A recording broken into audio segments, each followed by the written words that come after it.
Okay, welcome to the 18th common session of Sunoikis' Digital Classics 2017.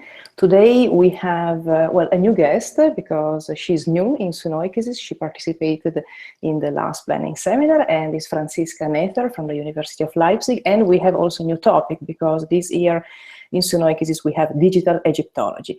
Franziska is an assistant professor of Egyptology at the University of Leipzig, and we have been working together in the last, I think, yes, 3 years. We organized together a conference about digital Egyptology, papyrology, and beyond 2 years ago.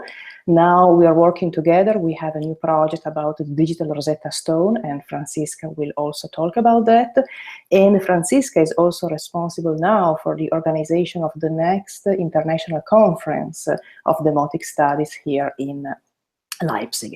But now, before we start, so you have the class outline in GitHub with many links, many readings and resources.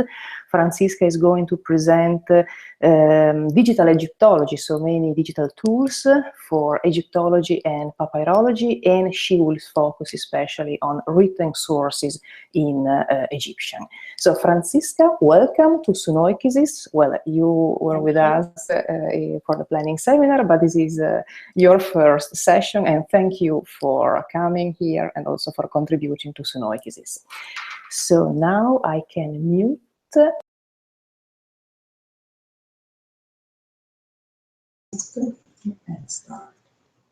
Okay, hello everyone. Okay, you're seeing me. I can't see myself here, but this is fine. No, oh, it's fine. Okay, hello everyone. Nice to see you all. We are actually doing something which Hangout is actually not about. Both of us, Monica and I, are in the same room. And I can actually show you where that is. I hope you can see the presentation right now that I'm sharing. No, you can't. I have to share my screen again. Okay. Here we go. And just to give you an idea where we are calling from, we are right here in this building. This is where Digital Humanities in Leipzig is based, in this beautiful new building, remembering the old church that was destroyed in an act of violence in GDR times in 1968. And this is where I am usually based, here in that window, in this beautiful old skyscraper, which is actually one of the oldest skyscrapers in Northern Europe, built in 1927-28. And of course, that makes it only logical that Egyptology and digital humanities cooperate, since we are so close together in the heart of Leipzig.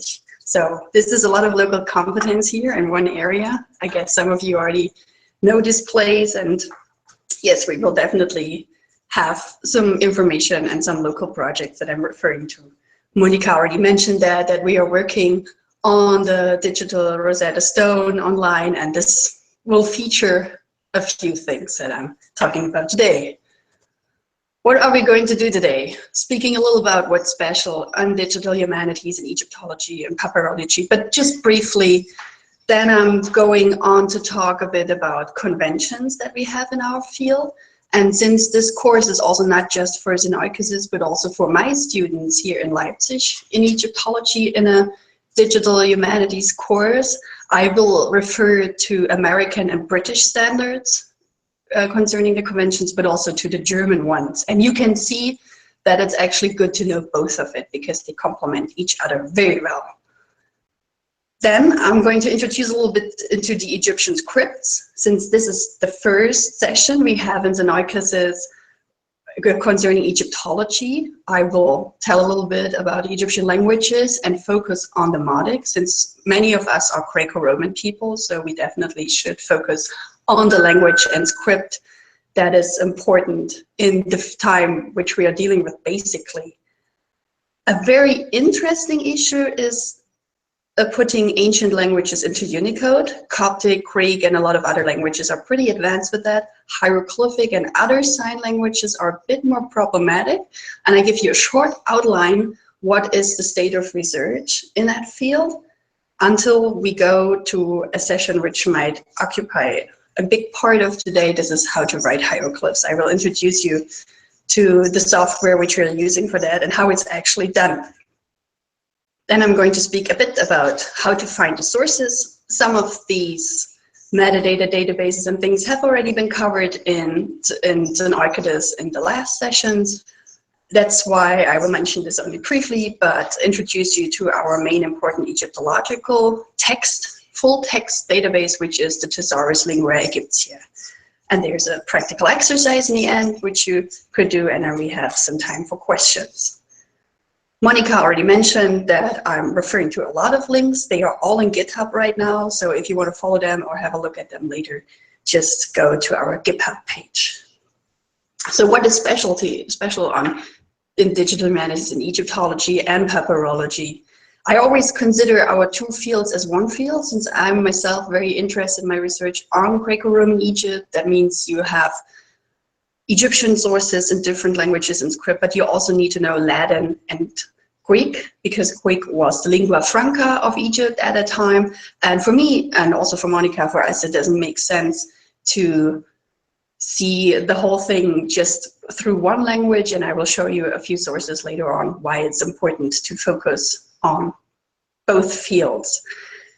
Papyrology, as many of you know, was the field in the world which was first digital in any way. You know, there have been all these lexica projects in the 19th and early 20th century, and when it was possible to work on computers, scholars shifted like automatically from their boxes with notes, from their Zettelkästen to the databases, and this is why we are actually the field where we were the first in scholarship in science who were digital. So we have a long history in that, and we have many big pioneering projects in our field that work with digital sources, and there's a lot going on right now with 3D, with language recognition, and so on and so on. And if you want to know more about this, Monica mentioned it already too at the beginning, you can go to the digital proceedings of our conference, which we had in November 2015, and then you can read everything about the state of the art of new projects and what it's about. So, and then you will see that what I said is true, that we have a long history in digital humanities, and it's going on and on. It's always important to save your data. Everybody tells you that, and as this also of course counts for our scholarly data, archaeological data. And there are initiatives in our countries that care to make project management available and to provide platforms where data could actually be stored. For people in the English-speaking countries, it's basically the Archaeological Data Service, which is housed at the University of York. You have the links right here, and I just go briefly to this and hope that it opens up the browser as it does. So here at the Archaeological Data Service, you can find a lot of guidelines and ways how to store your data, how to have a good project management, how to name your files, and so on and so on. And they cover a lot. They cover the programs you should use, for instance, open source software, and you can even apply with them and work with them and store your data there.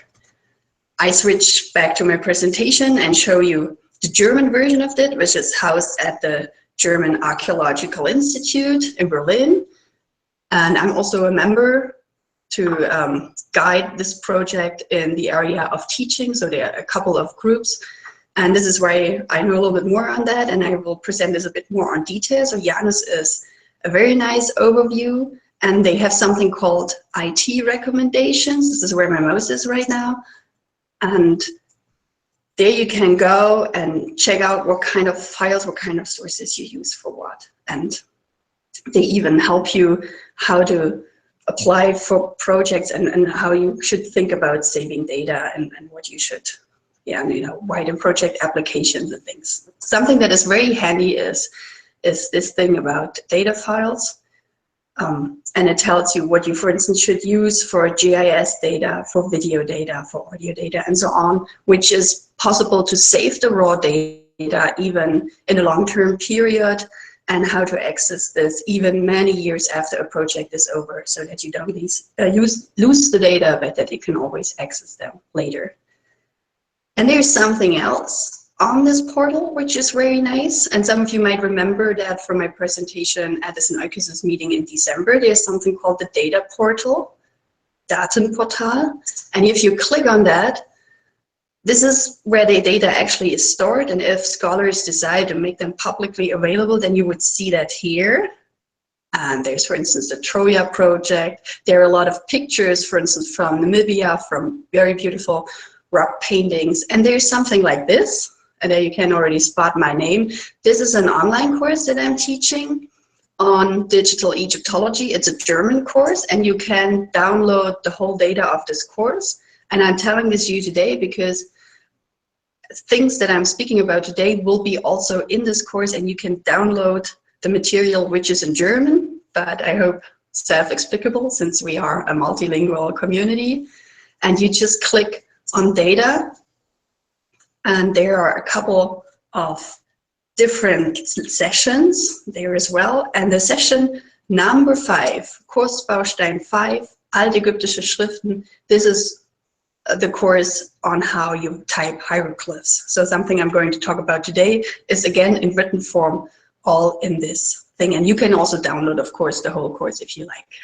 So this was the commercial break, and this is where you can get extra data to today's session, and I switch back to the presentation. Okay. Now you should know a little bit about Egyptian languages and scripts, and I put you a picture in this slide from the Egyptian Museum here in Leipzig. We have one little room devoted to ancient languages and scripts. There is Mesopotamia on one part, but you would like to look on this side. This is the part in ancient Egypt, and we have some sort of a rough timeline, how languages followed each other or coexisted to each other in ancient Egypt. You have to know that the Egyptian language is the oldest language and the longest attested language on this planet, and as it looks like it will stay this for quite a few more millennia. The earliest Egyptian sources are from about 3,300 BC, and Coptic, which is the youngest stage of Egyptian, was a developing language until the 14th century, so well right into early Renaissance or late medieval period, and after that it became what we say a dead language like Latin, a language that was spoken in the church and is still used within the Coptic church in certain contexts today. So we have these language stages of what we call early Egyptian, or sometimes people call this Proto-Egyptian. This is where it's pretty difficult to distinguish between letters and signs, and I'm apologizing for the typo. It should be 3,300 BC until 2,700 BC, and then you can see the next stage of Egyptian is what we call Old Egyptian, followed by the classical Middle Egyptian, and this is called classical because students are introduced into this language and its literary text from usually at the beginning of their studies.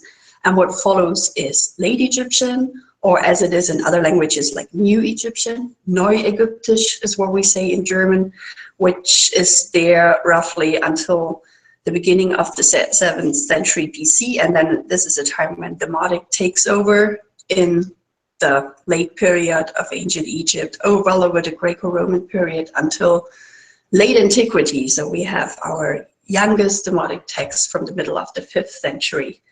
Coptic develops about roughly from the 1st century AD until, as I already mentioned, in the 1400s AD. So this is just a very sketchy overview. You, of course, should be aware that there are hybrid boundaries. It's not like Old Egyptian ended and immediately Middle Egyptian began. There are fluid boundaries. There are periods of transition. And of course, you can have a late Egyptian text with early Demotic grammar, for instance, or vocabulary keeps changing, and you can see bits and pieces into different documents. And this is where it actually gets exciting. A big difference has to be made between language and script in Egyptian. I think the most familiar people are with are the hieroglyphs. And there are a few objects here in the showcase which feature hieroglyphs. It's maybe a little bit too small, but believe me, there are fragments of coffins which display language or script in hieroglyphs, and some ostraca potsherds with hieroglyphs of birds. And during the Ptolemaic period, in the Greco-Roman time in the temples, we have this language called Ptolemaic, which makes use of even up to more than 8,000 glyphs. So it's getting really confusing at this time. And you can imagine that people don't use so complicated and elaborated signs in daily use. In daily use, they use the more cursive fonts called Hieratic, which is there pretty all of the time of the Egyptian languages, but there's also something which we call abnormal hieratic. Some people even refer to it as a social or abnormal hieratic. It's a very difficult part of hieratic, very abridged and with lots of ligatures. There are very few people who can actually read that, and this was used in the beginning of the first millennium BC until Demotic takes over. So abnormal hieratic is actually at the same time as Demotic. Demotic is in Lower Egypt, and abnormal hieratic is more used in Upper Egypt, so it might be a local variant.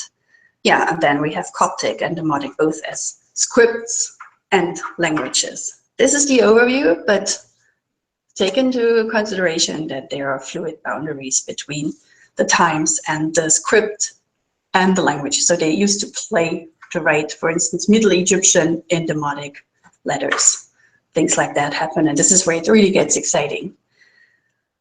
And now I feature a little bit on Demotic itself as a cursive script. Here you have a little bit more of a timeline. Demotic has been used since the king Amasis in the 26th dynasty, which is in the 7th century BC.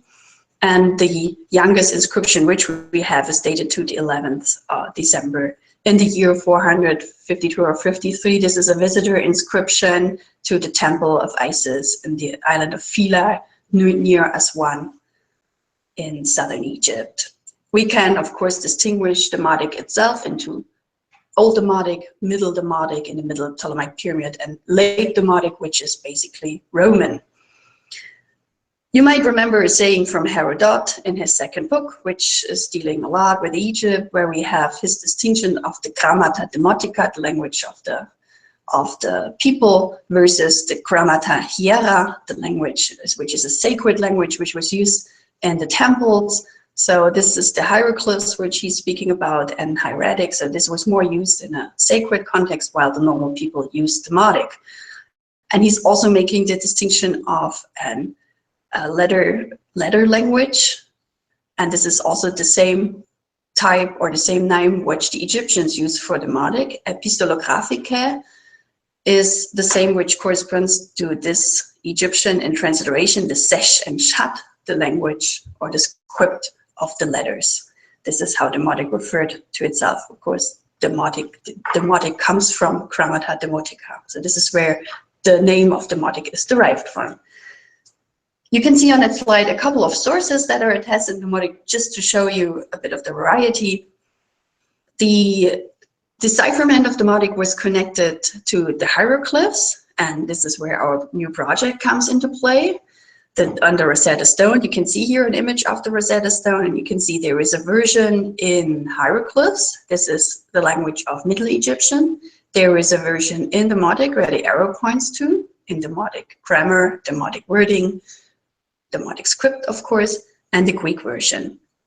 Greek was, of course, known all the time. It's an honorary inscription from the priestly synod in 3 versions. So we have one text in 3 languages on the stone. That's why it was possible to decipher it. So, and the history of deciphering Demotic is connected to this very early phase of Egyptology, when Jean-François Champollion did the pioneering work in 1822. He made a couple of notes, and there's a very famous letter which you can also download for free in the internet, the Lettre à Monsieur Dacier, who was a secretary of the Roman Academy. And there is an annex to this letter. It's actually a little book, and this is what you see on top of the Rosetta Stone. He was drawing cartouches that are names of the kings, Ptolemy and other kings, and he was also writing a few of the Demotic names that occur in the text next to it. So just to prove that the history of Demotic is also history of the hieroglyphics. This is, for instance, something that I give students as the first homework in the Demotic class. What's also been written were a lot of documentary texts, so that's the same as for the Greek and the Coptic papyrological text.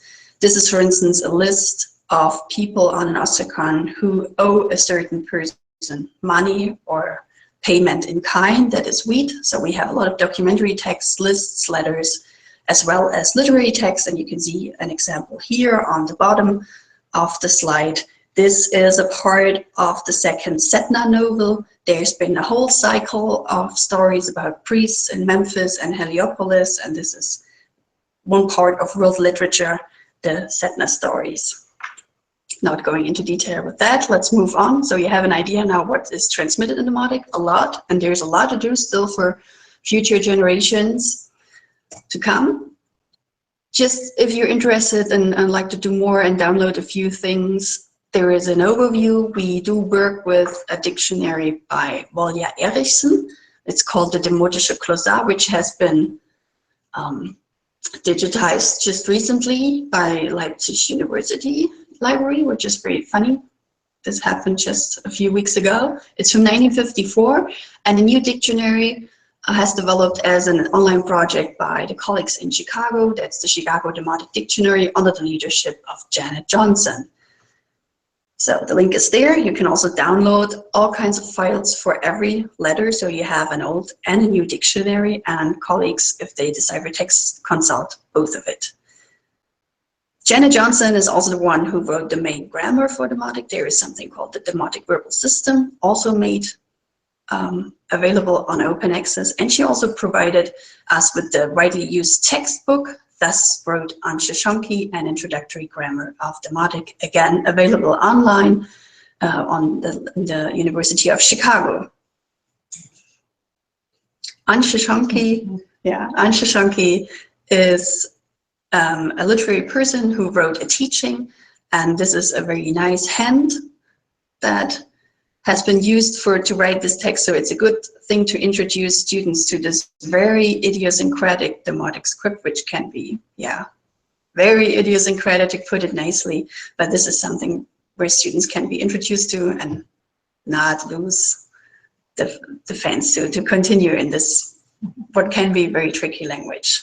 But yeah, it's a very nice text, and it continues a lot of sayings, how you should behave, how you should work together with your colleagues, and so on, with friends and family.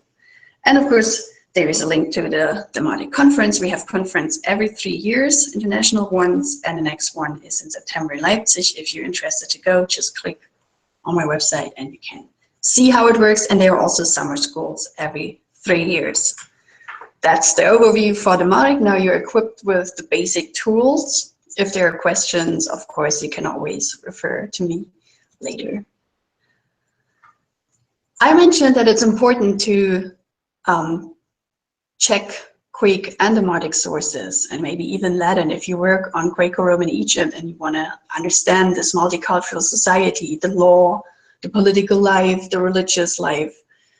What happens is that people switch from one language to the other. This is what we call code switching, even within one sentence. So there are definitely several types of texts where both languages are used.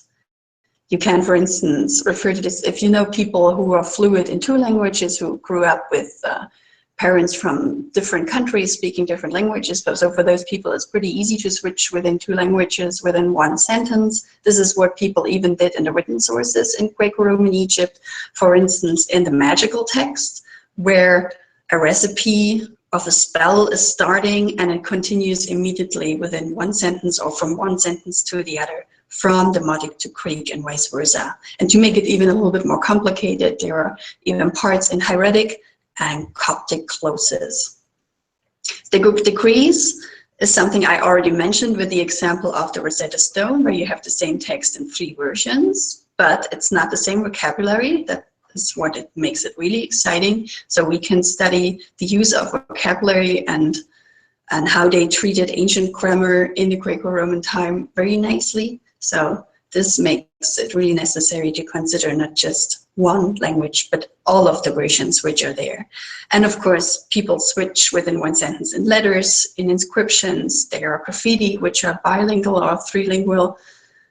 And there was one very interesting village in the Fayoum oasis called Medinet Madi in Arabic. It's the village in Greek with the name of Namutis, where we have a couple of text types that show us that the priestly community there was very prone to use different languages. You can even see the transgression from Demotic into Coptic at the time, because the texts are basically from the time of Antoninus Pius and other emperors in the 2nd century AD. So if you're interested in that, the texts of Medinet Madi are definitely what you want to go for.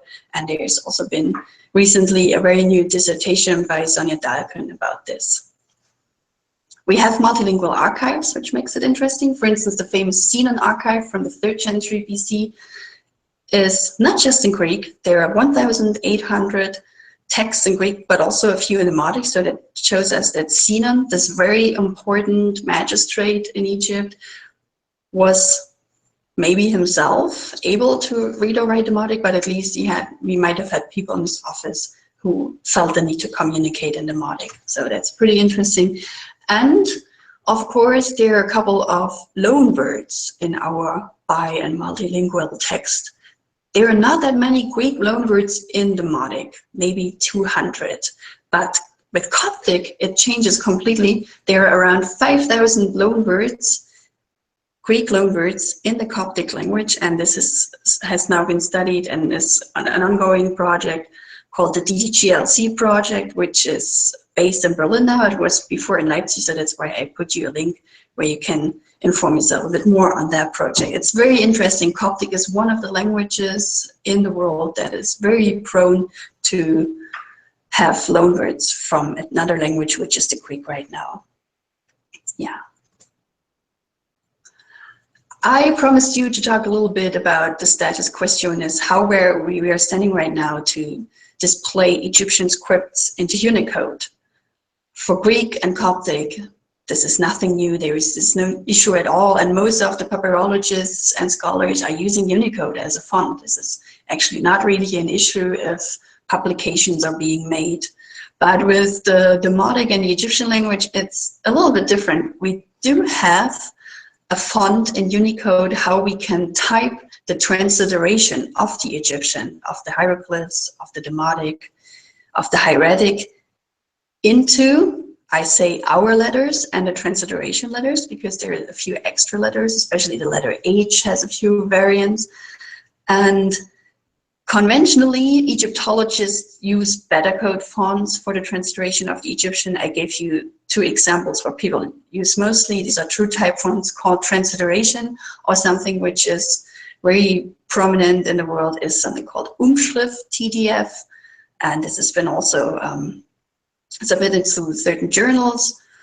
But it's of course better to have it all in Unicode, since it's machine readable by pretty every computer in the world. But I guess only 10 to 20% of Egyptologists are actually using the Unicode transliteration of Egyptian. And I'm editing a couple of books right now, and I know what I'm speaking about. It's basically the people working in Greco-Roman stuff that are using it and that are actually aware of it. So yeah, it's good to teach this to your students at the beginning on that they get used to it. Yeah. All characters that we have in Egyptian are available in Unicode, in Egyptian transliteration.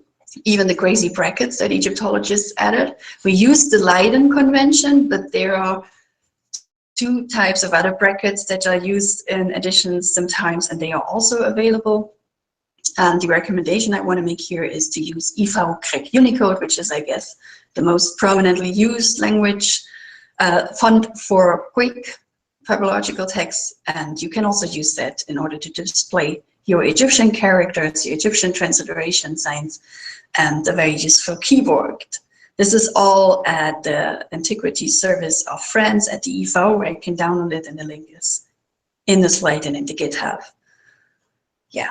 So Coptic, which was not so digital before, is now super digital because of the Unicode. It makes it much easier to display text online in full text databases than the Demotic, the Hieratic, and the hieroglyphic texts. So how do we get now the ancient fonts into Unicode? You know now how we can get the transliteration of it, but the glyphs themselves, it's an ongoing challenge, and a lot of people say it's not possible. So the first step which is going to be taken right now is to encode the hieroglyphs. The Demotic and the Hieratic might follow at a later stage, but this is, of course, more subject to debate because you have the many individual handwritings and ligatures for Demotic and Hieratic as cursive languages. So it's actually easier to start with hieroglyphic first. And my opinion is that we can actually go on and do the Demotic and do the Hieratic in Unicode as well. But then we need a standard font and a variety of ligatures.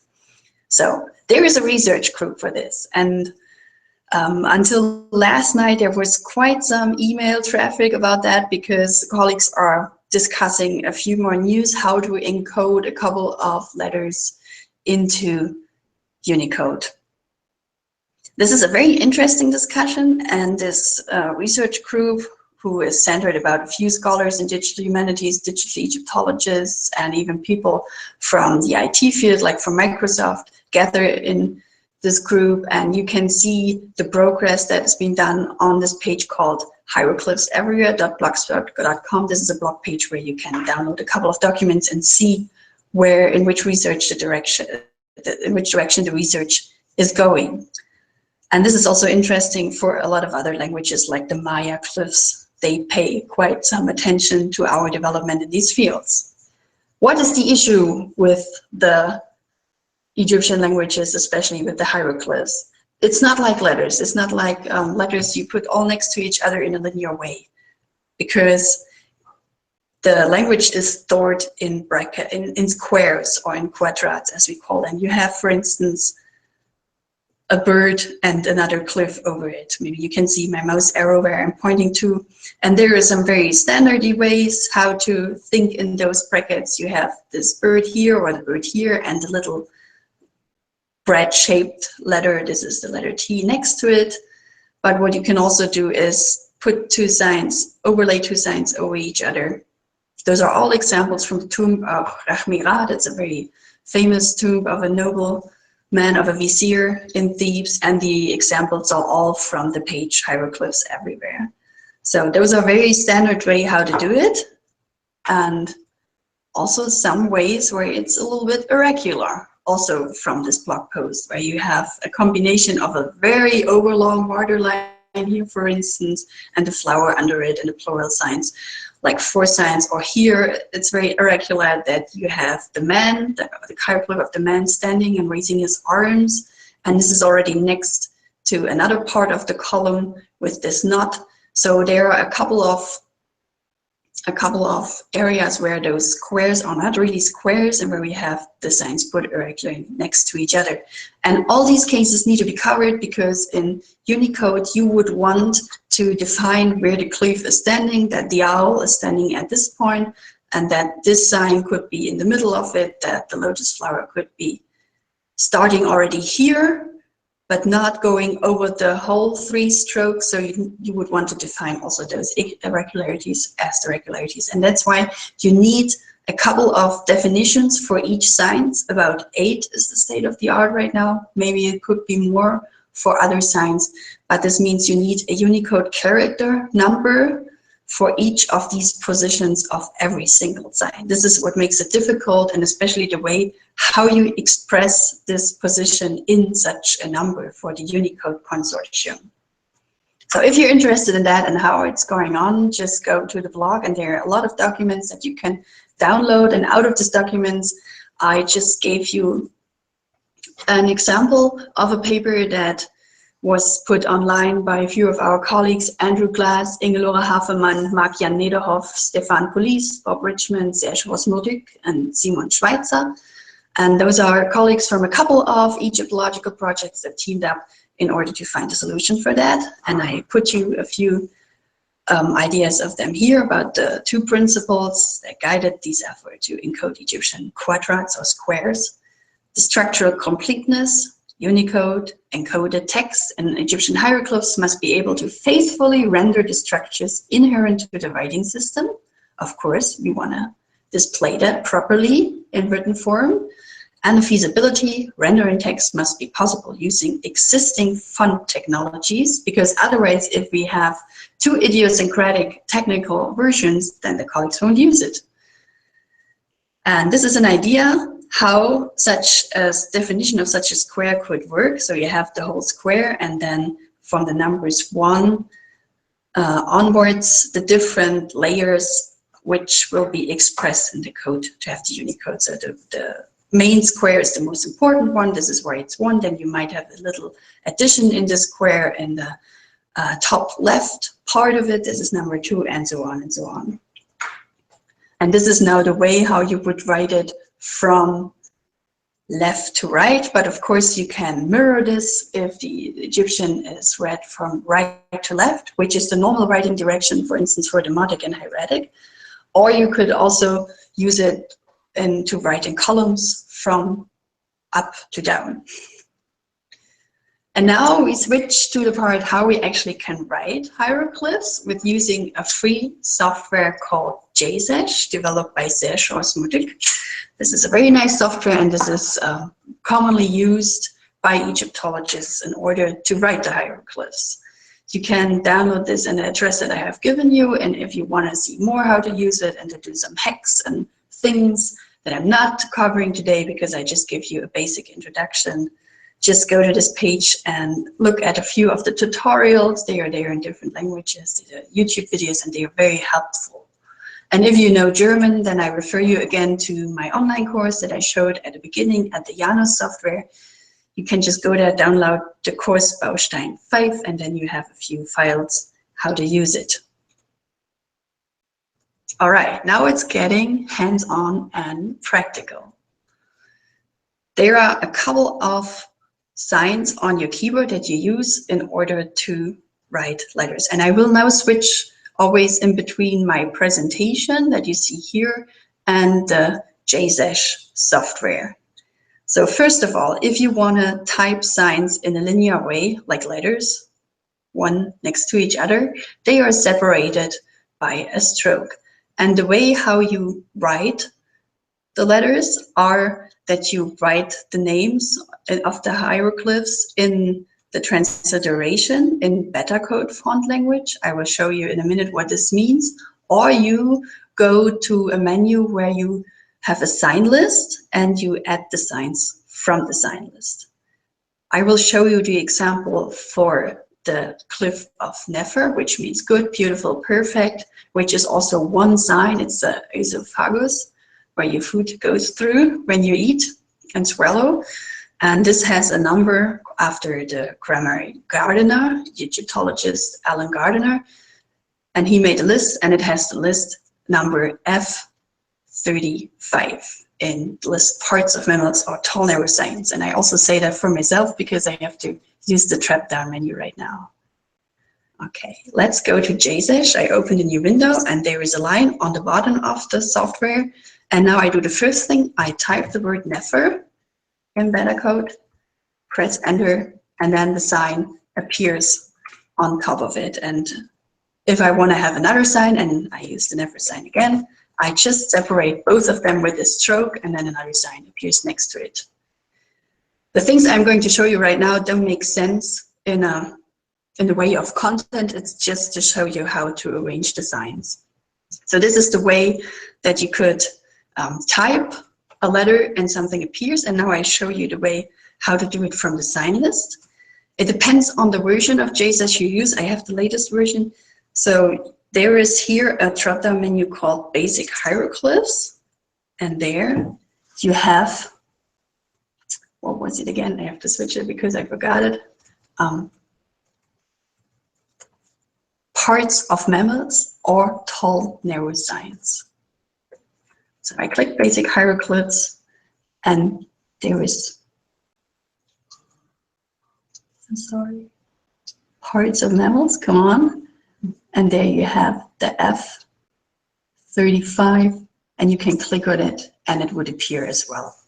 in the text, and you can see it already showed up. And since this is also a tall and narrow sign, there is also a part in the sign list which says tall, narrow signs, and there it will be again.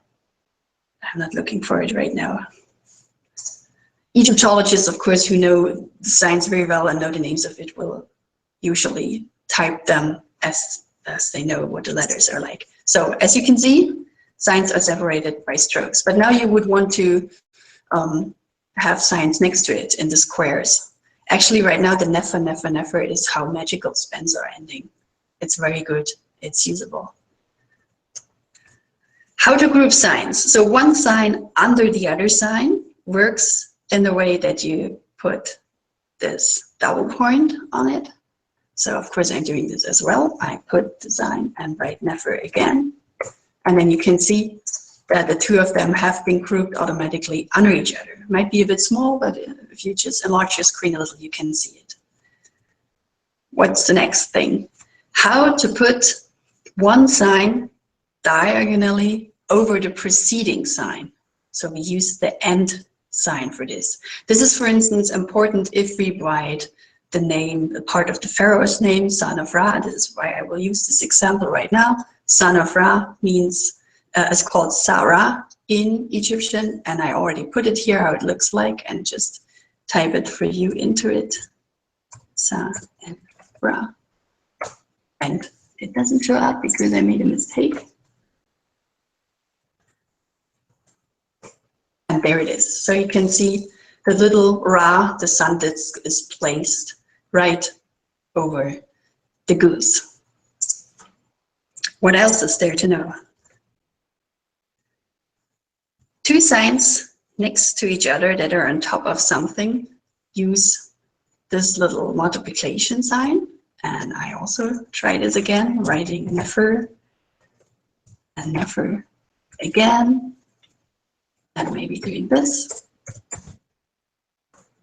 So you can see I put two of those esophagus sign of the never sign next to each other and one under it. And with the multiplication sign, you can indicate that you want to have those two never signs on the top line while the other one is under it.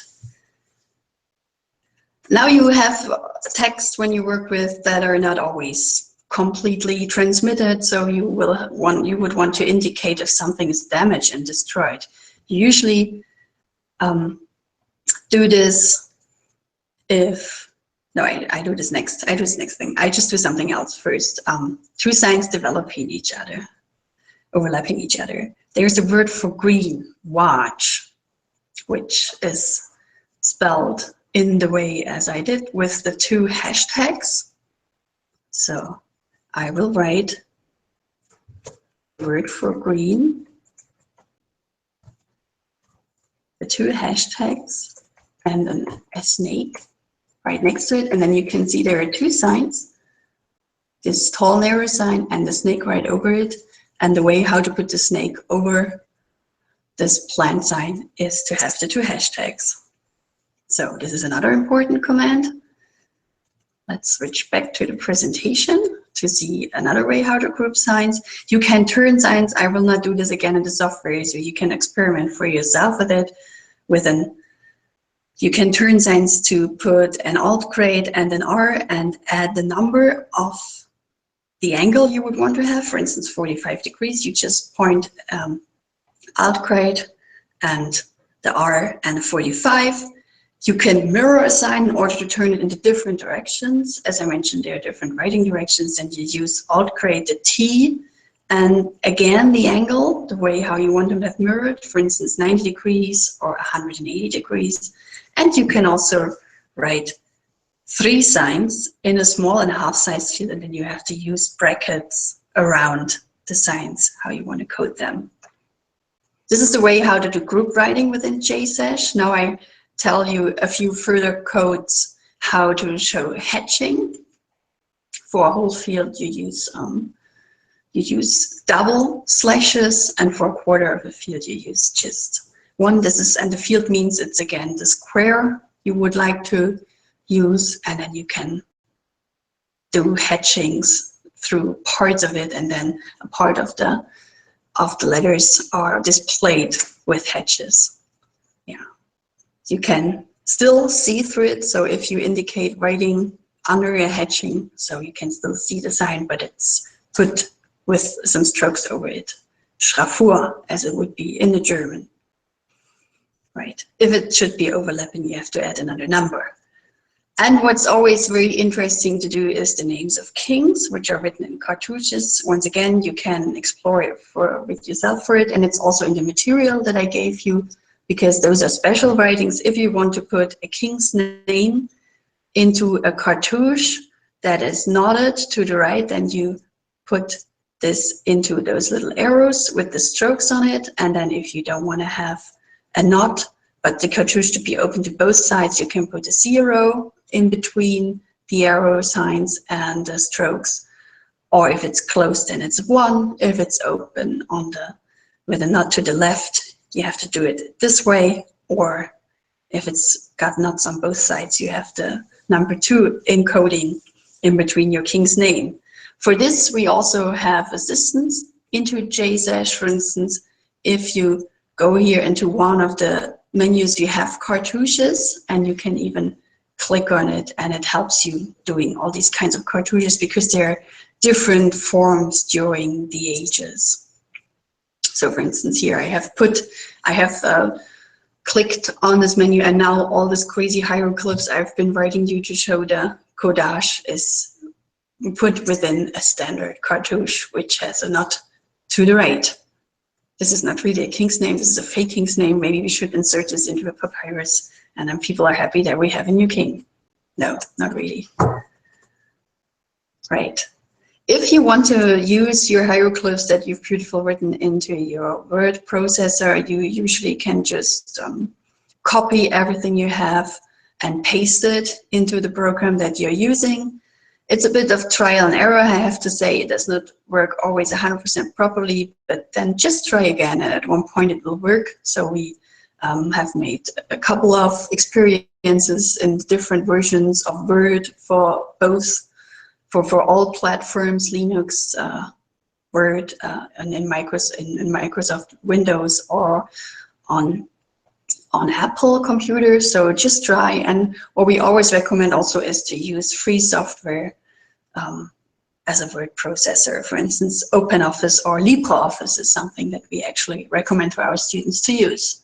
Save your work regularly. Of course, that goes without saying, but it's always good if you type in longer text to save your hieroglyphs line by line. It's better to have a couple of files of each line than to have one long text within one file of JSesh. It's very good to have complex work into a couple of files. Yeah. If you want to do a few exercises and try it out yourself, you can still reach out to me, and I have a few things for you if you want to try to write things in JSesh by yourself.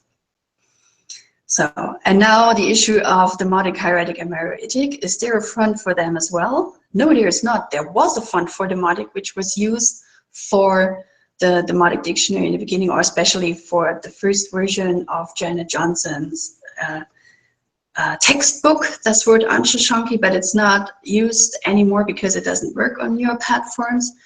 There are a few better code fonts with small numbers of signs, so this is also not really a solution even for the Meroitic, which is another language from the Nile Valley, not really deciphered until now, not 100% deciphered.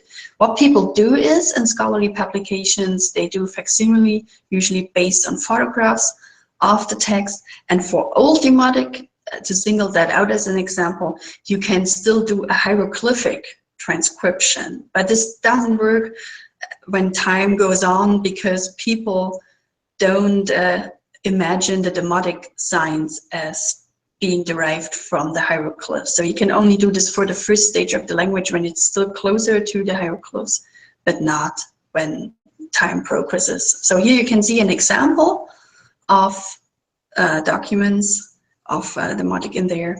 And this is what people do. They just do facsimile and paste them as graphics into their scholarly publications. This is something what Micah Ross has been doing for the journal EVO Egito e Vicino Oriente. Okay, let's switch to the final part of this presentation, how to find the Egyptological sources in the internet. And this counts as well as for the papyrological sources in Greek and Latin and Coptic. In this course, in this semester of Sunoikisis, you have been already presented a couple of these options in our sessions. For instance, Nicola Reggiani talked about the Leuven database of ancient books, which is part of Trismegistus, and also Lucia Vanini has been doing this. There is the Papyrus portal, which is an endeavor from Leipzig, where you have metadata. Like in Trismegistus, you have this for the German papyrus collections, and also coming with a lot of translations and referrals to the content of those texts. So it's always good to make use of all of these databases in order to get as much information as possible on the text next to the publications. There are those databases which provide you with basic information on date, language, and provenance of these texts, sometimes with basic literature. There are next to it the full text databases, which give you an overview of what's in these texts. For instance, for the Greek and Latin material, the historiographic text, it's always good to go to the Perseus project. If you want to know more about documentary texts from Egypt on the papyrological evidence, papyri.info is where you would want to go, or the different thesauri, such as the Thesaurus Linguae Graecae or the Thesaurus Linguae Latinae, which have all the literary sources and historiographic sources you would want to look for. So this is just a distinction you made: metadatabases, full text databases, a lot of them linked to each other. Or sometimes you would also like to see images of the text, which a couple of those metadata databases don't show because of issues of the law or whatever, that there is not a text yet. You might want to go to the web and look through certain databases that museums are making more and more available for the interested public to see those images. For instance, the British Museum or the Museum, the Metropolitan Museum of Art, or for instance, also the Papyrus portal here, the German endeavor here from Leipzig, where you have the German-speaking papyrus collections. For instance, also the big papyrus collection from Vienna, where you usually get links to pictures of the sources as far as they have been treated by conservators and photographed. So just to show you one major endeavor, it's actually the biggest database in the whole world of ancient studies or Altertumswissenschaften, Trismegistus. This is the commercial break again, because I've been a collaborator for that for a couple of years and still do voluntary work for it. And the source I'd like to show you today, a letter, and I have already pasted a link here, and you can also always refer to the text with its unique identifier. This is the TM number. So if you go to the website and type in here the TM number in this field, in our case 39719, you can always get right to the text, and you can also refer to it in publications. I just put the link here to this text that we can already see it, and there you have a couple of information, metadata, where it's stored on the text we are talking about, and you have also a little scrape of the papyrological navigator. This is papyri.info, but it's not up to date. So if there's been some recent addition to it, it's not the latest version, because the updates work in different time slabs. So you would actually want to go to the PM, the papyrological navigator, to see it. I would first like to show you this project. The HGV is the Heidelberger Gesamtverzeichnis. This is the big database which gathers Greek documentary sources. They even have the link to the picture where you can see the text itself. And again, with the papyrological navigator text, let's go back to Trismegistus and try what is BCD. This is the Banque Donnée of the Coptic documents, Banque des Données des Textes Coptes Documentaires, founded by Alain Delattre, where you also have the information on basically Coptic documentary texts. And if you just want to look into those language and those type of texts, it's always good to just use this database, not just go through the hassle and click through all of the other databases. If you work bilingual, of course, then Trismegistus is where you would want to go. and I go back again, and then we have the PN, finally, the topological navigator. Since this hasn't been presented in detail in Sunoikisis, I would like to show this to you. And for today's course, Digital Egyptology, I've been picking a Greek Coptic text that is also translated into English. And you have the edition here, and you also have to refer to the photograph and to the text. So you have actually a lot of things available for this text. There are not that many translated texts in the Archaeological navigator, but here you can see, I don't want to go into the detail of the contents of this letter, but you can see that there is Coptic and Greek within this text. So we have code switching within the line of the text. We have the typical Coptic introduction of letters with the staurogram, with the cross sign here and here again. And then we have, for instance, the name of the scribe written in Greek, Pholbamon, Stiche, Pholbamon, extends in this letter type text document right here. It's for the poltext of someone called Cosmos, son of John.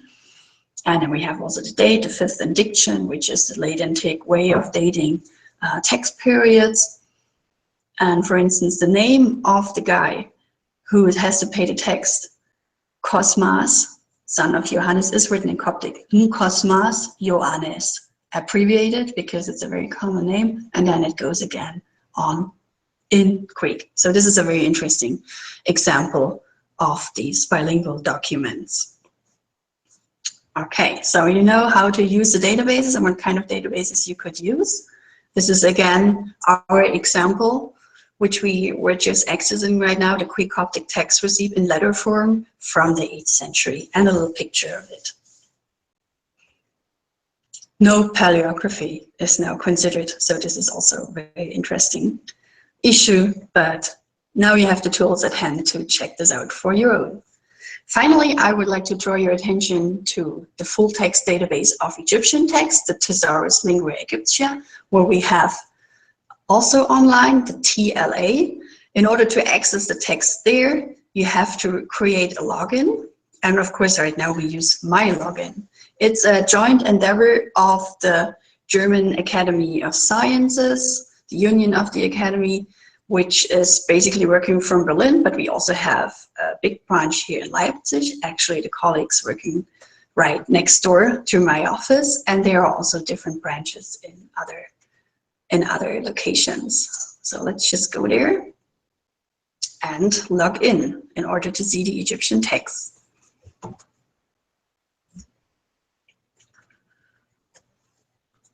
It's not working. We can always do it over my shortcuts. Or is it down? That would be a shame. Should be working.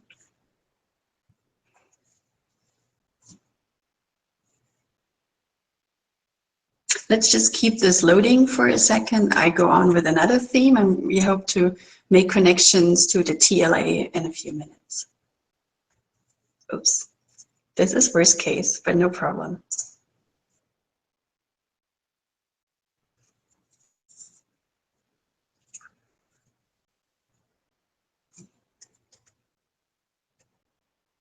No, it's not doing anything. Just a second, we try to keep setting out this issue.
I guess there seems to be an issue with the Thesaurus Lingua Egyptia, but believe me, it works very nicely. So I just tell you briefly what you can actually get there. First of all, you have the big lexicon of Egyptian language. That means you have hieroglyphic, hieratic, demotic, and Ptolemaic lemmata all into one big lexicon. And you have a text database, a full text database. People right now on the new phase of this long-term academy project work on medical and magical texts.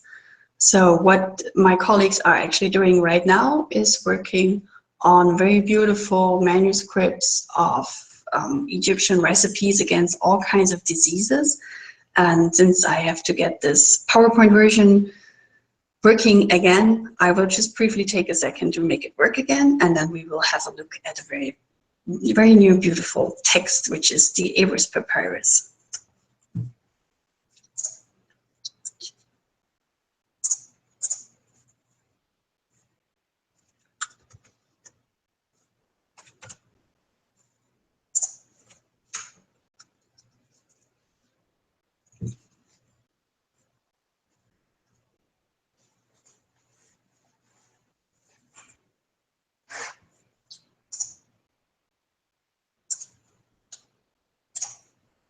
So you can see we are almost done.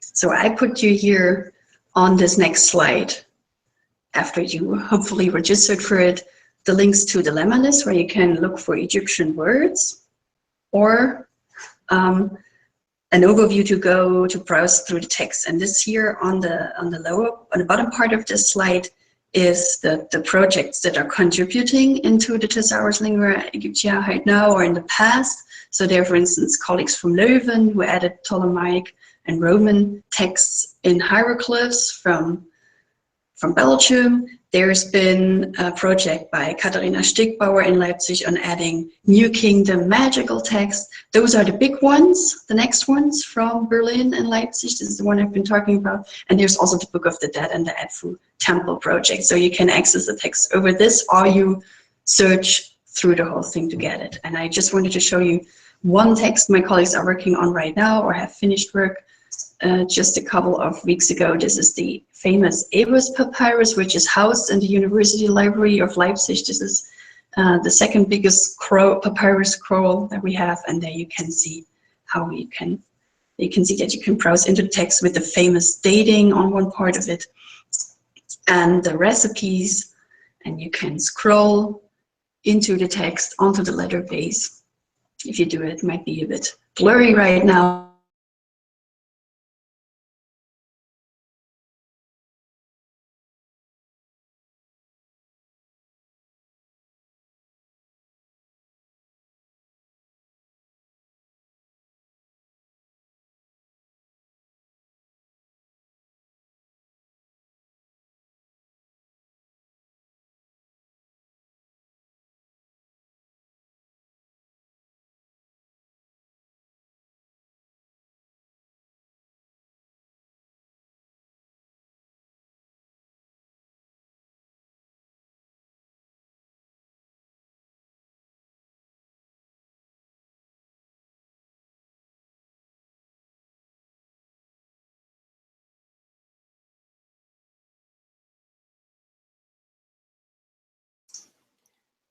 Okay, yes, sorry, I know that there was an issue with the audio, but now we are back.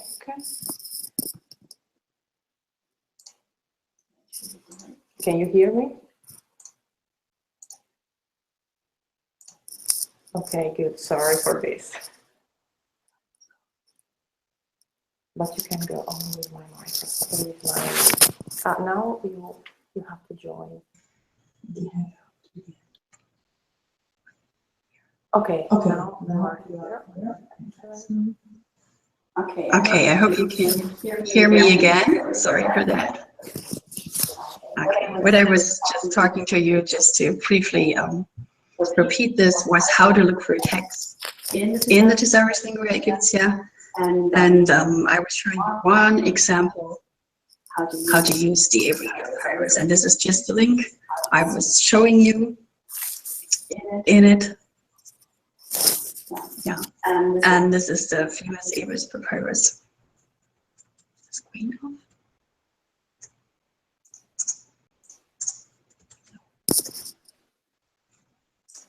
You have to share.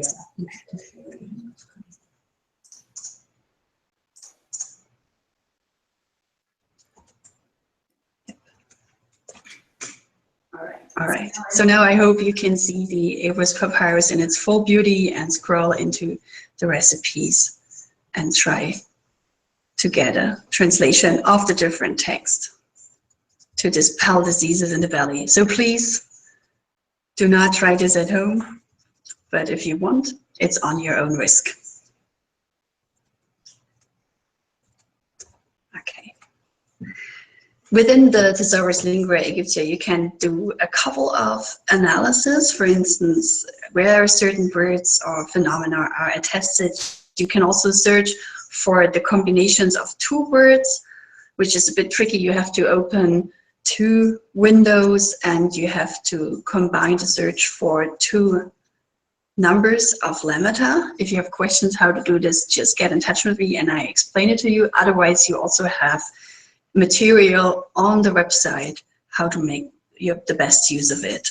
And what else you can do is look for collocations or co-occurrence of certain words or for the gravitational analysis of other lemmata. And finally, for those of you who like Demotic, there is also another tool called the Demotic word list, where you can search for classifiers. That is a special group of hieroglyphic and Demotic signs which follow behind the word. They are not red, they don't have a phonetic value, but they classify things, words, into a group of, for instance, minerals, animals, or whatever. And if you go to this word list, you can just type into words and the classifiers, which are called determinatives, appear, and they also have numbers where you can look for it, or you search for the translation of the word, which is also possible. Right. So now we come to the practical exercise, in case you would like to try out a few things on your own and submit it to me. So the idea of the exercise is to find all the Ptolemaic sacerdotal degrees, so like the Rosetta Stone and others, which bear a certain phrase. And the phrase is called in hieroglyphic Chena Seche Nefer. I will reveal what it means in a second. In the beta code of the translation of the Egyptian, this is written like this. So this crazy H with a bow is written as an X and so on. So you could just simply paste this and look for it in the databases. The Demotic version of it is Irempa Seche Nefer. It's a bit different. Pa Seche Nefer, again, in the beta code for you. Or the Greek corresponding expression is agate touche. Now, some of you already know what this is about. And the idea is for you to go into the Thesaurus Linguae Egyptia and the other databases and to find me all the sacerdotal degrees, like the Rosetta Stone, that have this kind of phrase in it or its variants. So this would be the idea. Here it is again. Good luck to find it. And thank you very much for your attention. Okay, Franziska, thank you very much for this great session about digital Egyptology. I apologize for the audio issue. I was following the slides and I couldn't see that the audio was lost and also that you couldn't follow the screen, but I think that you have everything and I see that on YouTube it works. And I hope also that now you can hear me because we are in the same room and so maybe there is an echo. There is an echo, Gabby. Yes. Okay. I'm sorry. So let's try to mute your sound.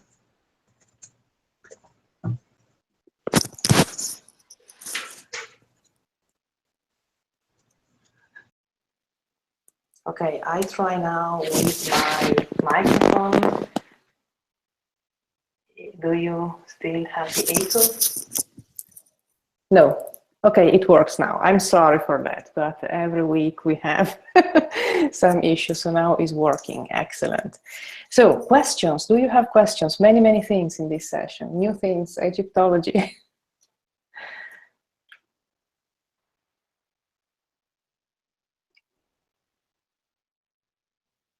No questions?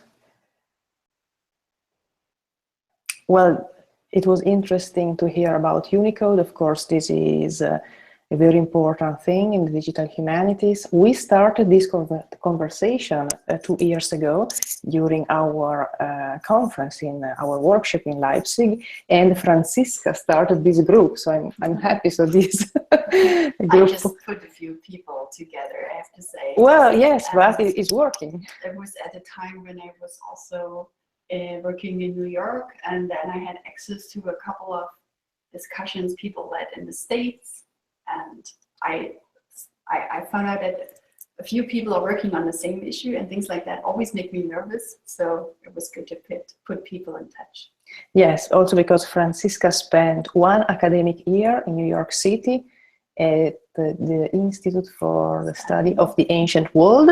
So she had an important scholarship, so she had the opportunity to talk with also other people there and to expand this community for Unicode. And I think it's interesting, yes, not many Egyptologists use Unicode, but maybe because they are used to transliterate it. Oh. That's the thing. So this is the traditional way of working. So they have to get used to this new system, which is important. So, other questions? So I only had a comment, and it's not really related to what you were talking about, because it's not to do with the Unicode or the display of the hieroglyphic or demotic, but I'm just remembering that a year or so ago, Danielle Werning did a bit of work with us on representing the Egyptological variants of Leiden in Epidoc.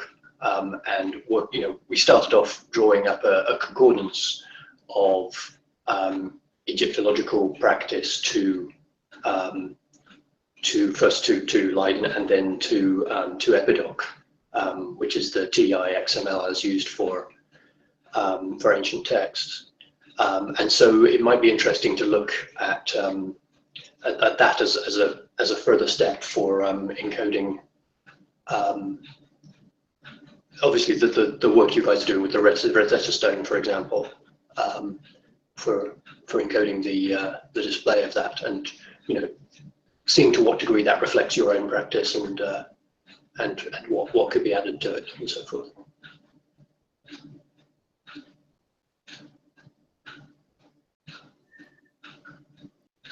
Thank you for mentioning this, Gabby. Exactly. So Daniel is one of the persons within this group I was mentioning during my talk who is working on that. And quite in the last hours, there's been quite some discussions on this list. So this is definitely an ongoing issue and a great step forward. And projects such as the Thesaurus Linguae Egyptia, which is not looking super fancy right now on the way how people can use it online, have already established a very new, nice interface that they use internally, and they have already switched to Epidocs. And Daniel is also one member who is collaborating with the people. So this is a very interesting time to stay tuned for the Thesaurus Linguae Egyptia to take a new shape in the next coming years of this project phase. Yeah, so thank you. Excellent, that's really good to know, thanks. And I can add that last year for the epigraphy editathon, Daniel was here. So yeah, definitely they are involved in this thing for Epidoc. So we have this editathon, and you can also find his contribution. So we have his proceedings published to the university, the library of the University of Leipzig. And if you look for this epigraphy editathon, but I will add the links in GitHub so you can find his contribution for Epidoc and Egyptology, so definitely. Yeah. Great, thanks. Okay, other questions? Well, many questions. Well, you said that the interface is not fancy. Well, it works, is a great project. The important thing is for now is data. So I know that we discussed also about interfaces, websites for the digital humanities, and specifically here for digital classics and Egyptology. But the important thing is to work on the data. Of course, also for the community, for involving the community, we need to work also on the level of interface, and then also to produce platforms that can be used by people, students, scholars, and so on. But definitely, and you have shown that today, so there is a lot of work on data, saving data, producing data in the right form, using Unicode. So this is the big effort, and definitely also, yes, the interface, but TLA is a great project. Right, so, yeah. yeah. Egyptology is still in the phase of putting the data into full-text databases. So for instance, for Greek epigraphy or historiographic Latin text, so for instance, there is not that much which is which adds up to our corpus. So a lot of it is already online, but for Egyptological text, there is still a lot of things that need to be encoded. There's a lot of things that are in archives and museums worldwide, because it takes a bit longer to decipher them. If you have like 8,800 signs in the Ptolemaic language, it goes a little bit slower than if you have an alphabet which has a few letters, such as Greek or even Coptic or Hebrew. And this takes a little bit longer, and there's of course a few number of Egyptologists, demotists in the world than there are classicists, I have to say. So no, definitely. This is a question of the discipline, exactly, the complexity of the language, of the script, and then of course we have a small crowd of Egyptologists, we can say. We discussed that about the crowd of archaeologists. We have people, but still, so we have so many centuries of history and many documents, and then definitely the language. For example, OCR for Greek, we're producing good results, but definitely just the alphabet, so it's easy compared to Egyptian history and the language. So definitely, so we need time, but we have work for many generations. Exactly. So yes. No, this is important. Okay, I think so. Now our time is over, and I know that Franziska now also has to go for another conference. I think yes. So Franziska, thank you very much. It was great. Many things. Now we have also Egyptology in our community, and I am a classicist. Franziska is the Egyptologist, but we are working together here in Leipzig in the digital humanities community. So there will be new things in the near future, hopefully. And so thank you all for this session. And we will see next week for another session. We go back to Greek, yes, and Latin with Naether, because we have a session for reading Aristophanes and Ovid and annotating people and places using Recovito. So see you next week, and thank you all for participating and for your questions. So good night and bye-bye. Thanks very much. Bye.